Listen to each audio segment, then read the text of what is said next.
ملګرو یو نظم در سره شریکوم چې عنوان یې دی سوالګرې پیغله. دا د یو سوالګرې پیغلې د یو خوراکي واقعه ده چې ما ته په خپلو غوږونو باندې اورېدلې ده او ما بیا هغې خبرو ته د شعر جامه اغوندولې ده. امید لرم چې ستاسو به خوښ شي. نظم دی چې زه پښتنه پیغله بېوسی د کوره رایستی یم. زه پښتنه پیغله بېوسی د کوره رایستی یم. ډېره یم ناچاره غریبۍ د کوره رایستی یم. زه پښتنه پیغله مجبورۍ د کوره رایستی یم. ډېره یم ناچاره غریبۍ د کوره رایستی یم.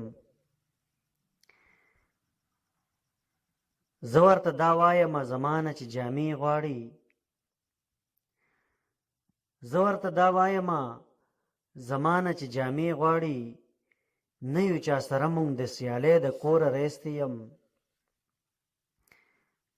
خپلو وروڼو خویندو له یو څو روپۍ خیرات غواړم. خپلو وروڼو خویندو له یو څو روپۍ خیرات غواړم. ډک د ژوندانه دی بېوسی د کوره رایستی یم. او ډېرې تسلیانې د دروغو وله ورکمه. ډېرې تسلیانې د دروغو وله ورکمه. غواړي په وړه خوله چې ډوډۍ د کوره رایستی یم.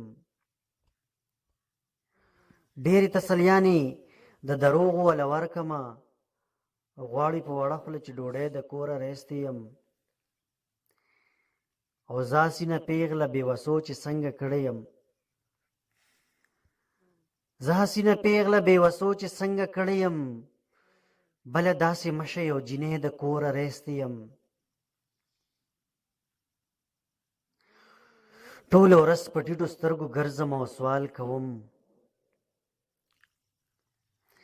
ټوله ورځ په ټیټو سترګو ګرځم او سوال کوم. نیولې مې هر چاته د جولۍ د کوره رایستی یم. او قسم دی چې عشقه خپل ضمیر ته ملامته یم. قسم دی چې عشقه خپل ضمیر ته ملامته یم. نیولې مې هر چاته د جولۍ د کوره رایستی یم. ملګرو چینل د سره خامخا سبسکرایب کې او د خپلو ملګرو سره چې کوم دی نو شریک کې دا ویډیو لایک کې. مننه کومه. آباد اوسئ. د الله په امان.